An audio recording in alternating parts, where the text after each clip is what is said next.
my podcast. So I'm with the senior journalist Benjamin at City Sports. So I just want to have his views on the situation. Ben, welcome to Astute. Oh, thanks for having me. What's your point of view went wrong in that game against the Cabo Verde? Well, I think it's a myriad of things, really. If you look at our national team, I've always said that everything is a foundation and then it gets to the top. If your foundation is weak, everything will collapse. And so I feel like, first of all, there are underlying issues of the pitch that are cascading into the situation. What am I saying? I'm saying that Chris Hughton does not feel like he has the backing of the people who have hired him or who have supposedly hired him. And so there isn't that much unity and that much information flow between them. And so some things you think that a head coach should have access to, some kind of support, he doesn't have it. And so he is trying his best not to slip up because he knows that his employers already want him fired. And I think that it's a non-starter for anybody at a tournament. Now let's get to the game and talk about selection. I was shocked that Ransford Yeboah Nketiah, who had opportunities to play friendly matches over and over again, had not been given those shots until the Namibia game where he got one proper shot. And even in that game, he was barely played as a proper centre forward. And then we get to the game and I see that Nketiah is starting ahead of Inaki Williams. And that was scandalous for me because, look, this guy is, ideally he's a right winger. On occasion he can play on the left. The middle is his least favorite position. And so already having to blend with your teammates in terms of chemistry is problematic. And then he has to bear the weight of the tension that comes with playing an AFCON debut game. I spoke to John Peso just before the game and I asked him, John, what was it for you guys, like what was it like for you guys playing in an AFCON, especially in first? And he says, look, you know what, there's always pressure in the first game, regardless of who you are, regardless of how much experience you have, because you really don't know what to expect, and you want to start well to be able to get you to go on and build on that particular performance. So I saw Nketiah and I was like, you know, we're going to have a problem here. Mohamed Salisu, he's not been very hot in terms of playing a lot of football. He's come back from injury not too long ago, and it showed in his performance. I like Salisu as a defender, but to be decent to him, he was rubbish in that game from minute 1 to the 90th minute, and he knows it himself. I don't even have to tell him. And so I thought the selection was a little dodgy for him, and then the in-game management as well. Joseph Pencil looked like one of our few guys who was actually pressing, taking on players. And before I knew, he had been taken off in the game. And so I was asking myself, what exactly is going on here? Gideon Mensah, from just about the 50th minute onwards, it looked like he was wearing 70. He could barely run. I was like, you know what, you have Ali Dusabu on the bench. Bring him on, because if somebody takes Gideon Mensah on a run into the box, there's a good chance he's bringing that person down and there's going to be a penalty. So I was shocked by how a lot of things I thought were obvious from my end were not executed by the technical bench. And then I go to the big zone and I hear Dennis Kondo talk about the fact that there were just too many spaces between the Ghanaian defenders and generally the Ghanaian midfield, and it allowed the Cape Verdeans to basically exploit the space. So I'm saying that, look, if Dennis Kondo can see this, and we have a head coach who's coached in the Premier League, he has 2 competent assistants with him, and they cannot see this, that's an indictment on the technical bench. I found that really funny. So selection was not great for me, in-game management was not great for me. And then we talk about intensity. I feel like the Black Stars lack the intensity you need to play an AFCON.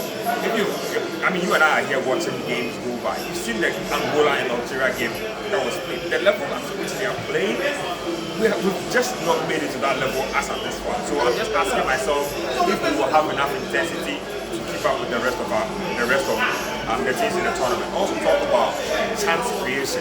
Ghanaians will complain and say we don't deserve to lose to Cape Verde, but numbers don't lie. Cape Verde had an XG of 2.39, we had an XG of 1.33. So in all, they literally created better quality chances than us. And so I just feel like we have a myriad of issues. Mentality is a big part of it as well. I hope that after that defeat, after defeat like that, you don't need me to come and tell you. You yourself can tell that you were bad in the game. You need to have a players only meeting. You need to have a meeting with the rest of the team. You need to probably watch some videos, see where you went wrong, and see what you can correct. Let's talk about how you up our press scheme. Yeah. It seems like our attackers are not pressing the company, so they seem to be having a free range of time within the backline. They're able to prevent the ball just from the defense to the attack, in between the midfield. It seems the transition was so smooth for them because our attackers were not pressing. So how did you see that phenomenon? I mean, Nketiah basically looked like Spain's La Roja for me. They were taking the ball down, they were calm, they were passing around, they felt really comfortable. And I think that comes back to what you're talking about. And also comes back to the intensity I mentioned, because pressing is about intensity. And the thing about pressing is that it needs to be uniform. If you are pressing in a game and only one person decides to go pressing, it destroys the entire shape of the team. And so have the Black Stars gone through drills where they have been taught how to press as a unit. Very important. I didn't see any uniform pressing the entire game. The best I saw were isolated moments of individual presses from players, and that always will distort your team and will subject you to possible counter-attacks and stuff like that. I saw also quite a number of individual errors. Baba Idrisu in the middle of the park, aside his regular duties, he gave the ball away quite a number of times. Salis uncharacteristically came off the bench and gave the ball away a number of times as well. I was also surprised by Nketiah and how he ended the game, because he started really brightly. I thought he was going to be one of our best players in the game. In the end, he didn't have enough bites in the middle of the park. Idrisu didn't have enough bites to support him as well. Gideon Mensah, same. Dennis Odoe, same as well. So I feel like if you are going to press or you are going to learn how to press, you need to learn how to do it uniformly, because if you are going to play Egypt and you are going to press haphazardly, the game might be over in the first half. So would you say officiating was quite bad that day in regards to the goal we scored that was disallowed, and also some penalty calls that came involved? Look, I'm sure Ghanaians won't like me for this, but I think that VAR call was actually correct. The referee could have even flagged the Koningsdorfer incident. If you watch it properly, the ball bounced off his elbow, and that could have been a penalty. Somebody would say it would be harsh. Some referees might give it, some might not give it. Now the VAR incident where there was a supposed obstruction, I look at it, and the VAR officials, I think there was a point where we could hear the VAR audio where one of the officials was telling him that Asmeru had enough time to have been able to strike the ball. The other official sort of disagreed and said, you know what, there were two players in this line of vision, so they were definitely interfering with play. Some of these things can be a little controversial, but I think that from how much time the referee spent at the VAR table, he probably went through various opinions, he knew what he was doing, and so it's sort of a 50-50 decision for me. I don't think the referee can be crucified for it. I also don't think that Ghana should not feel like we're given a raw deal, because we have every right to feel like that. But in the end, look, I say this: if you are Ghana, you are coming to an AFCON and you are playing Quebec, you need to play above the point where your fine margins come down to whether the referee decision went against you or didn't go against you. Did we have a penalty shout in there somewhere? I definitely think so, but I'm just saying that we needed to have played above ourselves. This was Quebec. I know there are no minnows in African football, and on the day they were definitely better than us in terms of quality of football.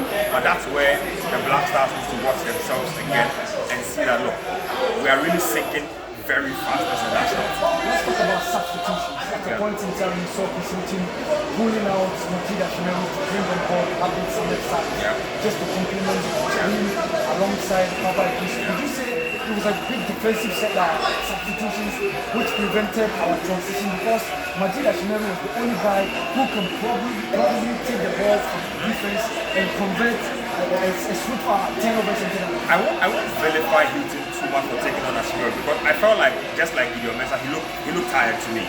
He had been doing more running than he was typically used to, and so he looked a little exhausted. Guess what I wanted the coach to do? I thought it was a good chance to throw on Richmond Lamte, but the coach didn't feel as if he was probably ready. But then again, deciding to bring on who he brought on just showed his intent, and it just showed that at that point he was ready to settle for a point, which I thought was very bad, because you are playing Quebec. Why are you trying to settle for a point? You are the Black Stars of Ghana. Go out there, keep your shape, try and make something of it, and come out with a win. In the end, trying to settle for a point ended up, killing Ghana. You got nothing out of it, and so I feel like some of those substitutions were not properly thought through. I felt like Jordan lasted too long on the pitch for somebody who had offered very little threat, and I think Jordan also needs to examine his motives as a player. I'm beginning to feel like he cares more about winning a foul than giving a blue pass or running in on goal, and that can't be happening. This was not the game for Andrea. This was a game where we needed a Osman Bukari probably by like the 60th minute, because believe it or not, every time Osman comes into a game where we need him, he either gets an assist, he gets a goal, or he's the pass before the assist. And so I felt like some of those changes were very weird. They came in very late and came in at a time when Cape Verde had basically seized control of the game. Also the mix zone, and something struck me. A couple of them came by and spoke to us, and you could just tell from their body language and from their words they spoke to us that they had zero fear of the Black Stars, completely zero fear. In fact, they probably had watched our games against Mexico, USA, Namibia coming in, and they knew we were there for the taking. And exactly that played out. Antoine Semenyo was probably warming himself to take a look at that solo run he made that fantastic pull out to Joseph Field to score that goal. So would you say Antoine Semenyo should have lasted more than the number of minutes that he had? I think that's neither here nor there for me, but what I feel about Semenyo is he's that kind of guy who can give you something out of nothing. You've seen him score a 90th or an injury time, go for Ghana to get us all 3 points in the qualifiers coming through. He's that kind of guy. He's intense, he will press, he will give you effort, he gives you intangibles. If he's not scoring or assisting, he's running down his marker, he's pulling his jersey a little, he's doing little things for you that will help you in the game. And so yes, I definitely feel like maybe Semenyo could have been kept in the game a little longer. It's kind of how I felt about it, just a basic substitution, because I thought that front line was doing pretty well, and then the coach just yanked all of them off and then introduced new faces. That just did not help the balance of the game for us. Well, I think we are not going to the game against Egypt, and it's probably promised to be one of the toughest games of the competition. Mind you, the Egyptians were chasing a result in their first game against Mozambique. At a point, they were down by 2-1 before that last-minute penalty came on for Mohamed Salah to equalize. So, what approach will you recommend for this team to go in that game against the Pharaohs of Egypt? Look, if you watch Egypt don't create a ton of chances in their own game. In fact, I think the Egyptians might be struggling as much as the Blacks. I feel like they were lucky to get away with a draw in that game. I followed Egyptian media since that draw, and they have given their players a real grill. And so you know that mentally they will be ready, structurally they will be ready, and they are coming with everything that they have. For Gideon Mensah especially, he's going to be up against Mohamed Salah. And Mohamed Salah is not playing strictly on the right-hand side for Egypt. He's basically been given a free roll to move wherever, and that is a marking nightmare for any defender. So for the Black Stars like this season, I think we should put our best foot forward. I feel like I said in the beginning, a football match, you can save yourself a lot of trouble as a coach by picking the right team. If you and I know that person A should be in situation B, put that person there. Don't go and put somebody else there and then try and rectify the error midway through the game when you are probably down by a goal. Pick the right team first of all. Structurally, the problems that we talked about should be fixed. Big gaps in between our defenses and our midfielders. The Egyptians, if Cape Verde would exploit it, guess what Egypt can do? So we need to be right structurally. We need to be right in terms of matchups individually, and I think we also need to be right in terms of our mentality and intensity.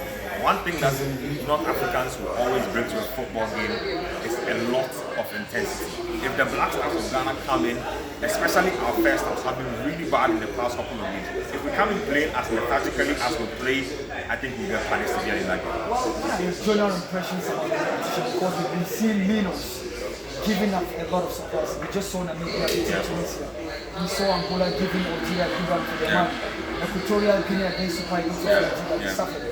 Even Les Elephants de la Côte d'Ivoire won by 2 goals to 0 against Guinea, but it was a bit the champion for them. So, what are your general impressions, especially when it comes to the Minos, the performance that we are taking? I mean, it's just to sound cliche. There are no Minos in African football any longer. Everybody has leveled up, probably except the Black Stars, and so we need to get our game together. In terms of the Minos, a lot of people, including myself, felt like expanding the tournament to 24 teams would dilute the quality. But that has been made nonsense of so far. We've seen that teams have developed, good players, good coaches, and the teams that are not parading top level stars, they are parading stars in second division teams, but those players are playing regularly. And those players are fit as compared to us who play a Nketiah who's played less than 5 matches, but you are throwing him into a game. And so I've been impressed by the Minnows so far. I've been impressed by what I've seen from Mozambique especially. I love Equatorial Guinea against Nigeria. I've liked what I've seen from Namibia so far, and I think that it might be one of those tournaments where if you're a big team and you think you're going to walk into a game with your reputation and win, you'll be in for the shock of your life. Are we winning against Egypt? I wouldn't say we are winning, I'll say it's possible. Thank you. Oh, thanks for having me. Yeah, that's right. We had our senior journalist Benjamin who works with City Sports. Thanks. Oh, thanks for having me. This is the podcast without.